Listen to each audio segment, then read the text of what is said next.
Quand le jour de la Pentecôte arriva, ils se trouvaient réunis tous ensemble. Tout à coup, il y eut un bruit qui venait du ciel comme le souffle d'un violent coup de vent. La maison où ils se tenaient en fut toute remplie. Alors leur apparurent comme des langues de feu qui se partageaient, et il s'en posa sur chacun d'eux. Ils furent tous remplis d'Esprit Saint, et se mirent à parler d'autres langues, comme l'Esprit leur donnait de s'exprimer. Or, à Jérusalem résidaient des Juifs pieux, venus de toutes les nations qui sont sous le ciel. À la rumeur qui se répandait, la foule se rassembla et se trouvait en plein désarroi, car chacun les entendait parler sa propre langue. Déconcertés, émerveillés, ils disaient « Tous ces gens qui parlent ne sont-ils pas des Galiléens ?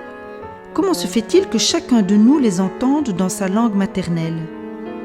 Parthes, Mèdes et Élamites, habitants de la Mésopotamie, de la Judée et de la Cappadoce, du Pont et de l'Asie, de la Phrygie et de la Pamphylie, de l'Égypte et de la Libye cyrénaïque, ceux de Rome en résidence ici, tous, tant juifs que prosélytes, crétois et arabes, nous les entendons annoncer dans nos langues les merveilles de Dieu. Ils étaient tous déconcertés, et dans leur perplexité, ils se disaient les uns aux autres « Qu'est-ce que cela veut dire ?» D'autres s'esclaffaient, ils sont pleins de vin doux.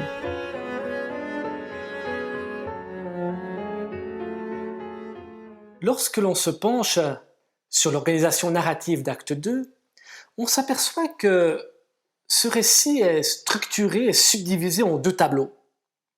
Un premier tableau qui se joue à l'intérieur d'une maison, nous dit-on au verset 2.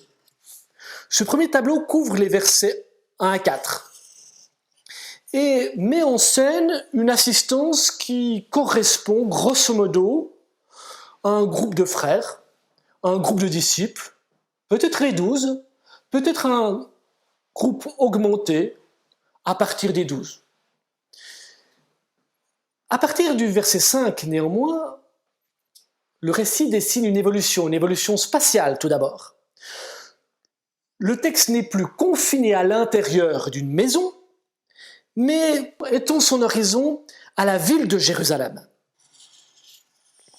De même, l'assistance, qui est spectateur du miracle de la Pentecôte, ne se résume plus à un groupe de frères,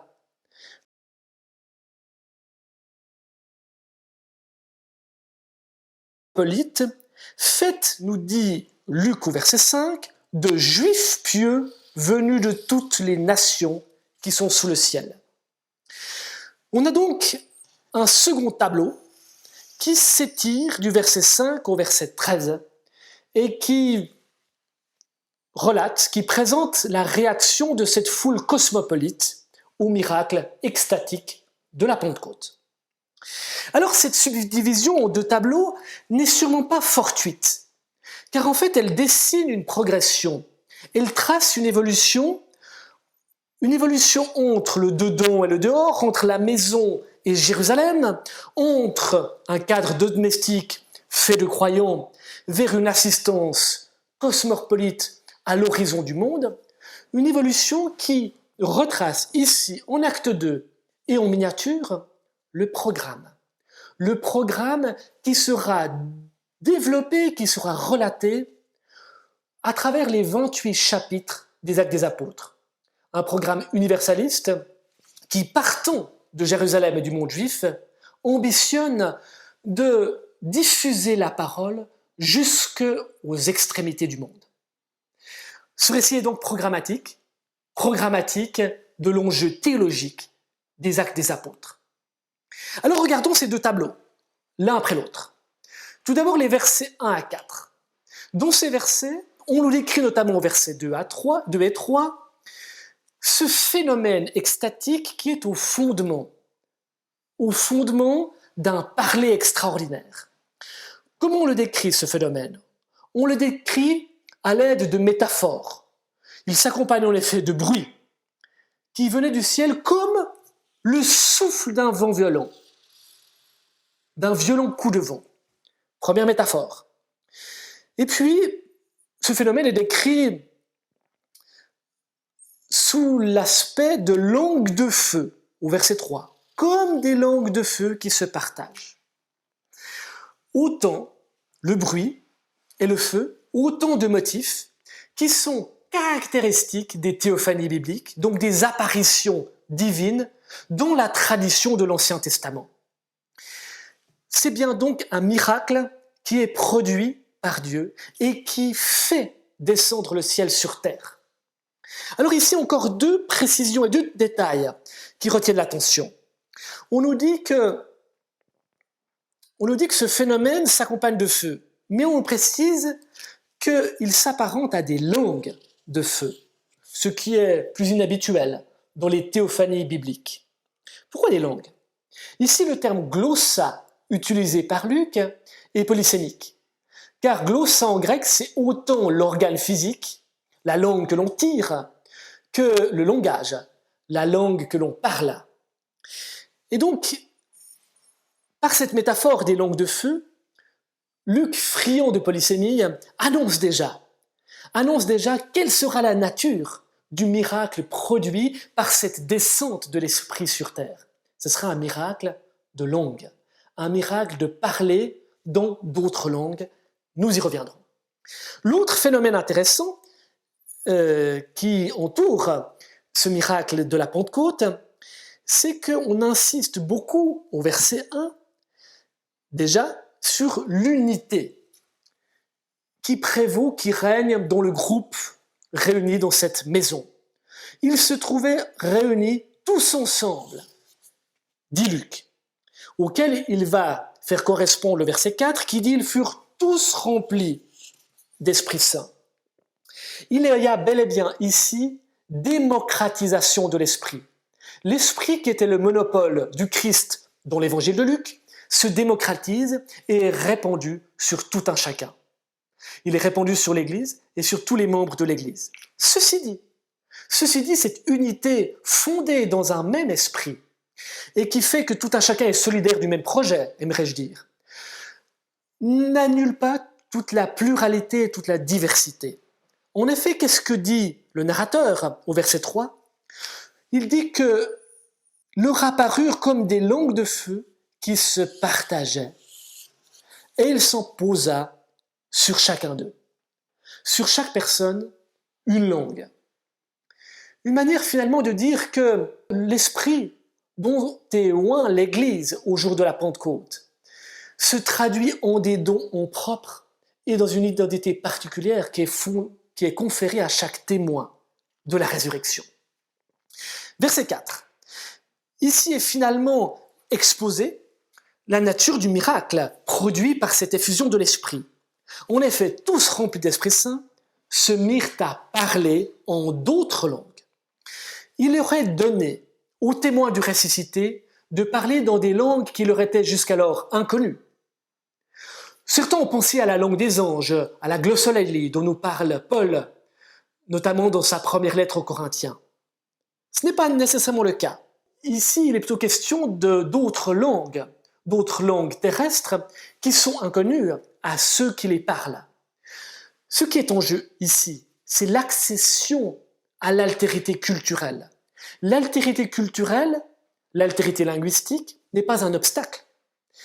Au contraire, elle est comme surmontée ou transcendée par l'esprit qui vise une communication dès le départ universelle. Une communication qui rend possible le dialogue au-delà des barrières de préjugés et des barrières d'incompréhension qui balafrent l'humanité depuis l'épisode de Babel. Passons maintenant au second tableau, qui j'ai dit campe une assistance qui déborde le cadre domestique de la maison. L'identité de cette assistance est soigneusement détaillée, précisée au verset 5. Il s'agit de juifs pieux, donc de fidèles des préceptes de la Torah, mais qui sont, rajoute Luc, originaires de toutes nations qui sont sous le ciel. On a donc un auditoire qui est à la fois juif et cosmopolite, à la fois particulariste et à la fois ouvert à l'universalité, ouvert au monde. On découvre ici une tonalité. une tonalité qui va s'accentuer par la suite et qui est inhérente au projet théologique de Luc dans ses actes. C'est l'orientation universaliste de l'Église et de la parole. Dès le départ, l'Église est porteuse d'une parole pour tous, d'une parole qui est habilitée à féconder toutes les cultures de la terre. Le catalogue des peuples, qui est consigné plus bas, au verset 9 à 11, ce catalogue de peuples en offre une illustration de tous ces peuples que conquérera au fil des actes la parole du ressuscité. Alors sur cette assistance, le miracle de la Pentecôte produit essentiellement du désarroi. C'est ce qu'on lit notamment au verset 6. La foule se rassembla et se trouva en plein désarroi. Le désarroi, la stupéfaction, c'est la réaction coutumière de l'homme face aux irruptions du divin dans les histoires terrestres, dans les histoires mondaines. Ceci n'est pas anodin, car pour Luc, sans la médiation du témoin qui fait lever le sens de l'expérience, les irruptions de Dieu sur terre ne s'abîmeront que dans l'aporie de questions sans réponse, comme cette question du verset 12.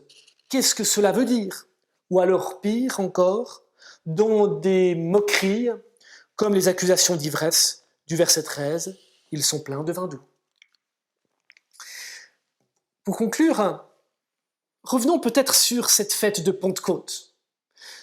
Pentecôte est devenue dans notre calendrier, dans le calendrier des églises chrétiennes, l'acte commémorateur de l'Église. C'est là où on célèbre la naissance de l'Église. Dans toute la littérature du Nouveau Testament, seul Luc décrit et relie théologiquement cet accouchement. Et c'est principalement sur deux facettes de cette mise au monde de l'Église qu'il braque son projecteur. D'une part, il insiste sur le fondement extérieur de l'Église. L'Église naît d'un don souverain. On dit en effet au verset 2, tout à coup, il y eut un bruit. L'Église naît d'un don souverain qu'elle ne maîtrise pas et qu'elle ne peut manipuler. Ce qui évite d'ailleurs toute fermeture narcissique de l'Église sur elle-même. Elle ne maîtrise pas son origine, elle en est quelque part le bénéficiaire gracieux dans l'ordre du don. Mais non seulement l'origine de l'Église lui est ravie, mais sa finalité aussi. En effet, la communauté qui naît ici à la Pentecôte, qui est rendue capable de s'exprimer dans toutes les langues de la terre, est d'emblée une communauté ouverte sur l'universalité. Je dirais, elle est d'emblée une église pour les autres, une église ouverte sur l'altérité, qui ne peut se confiner à la chambre haute, qui ne peut se claquemurer dans la maison. L'esprit favorise la communion, l'unité entre les peuples, sans pour autant, on l'a vu, tendre à l'union fusionnelle, monolithique entre eux.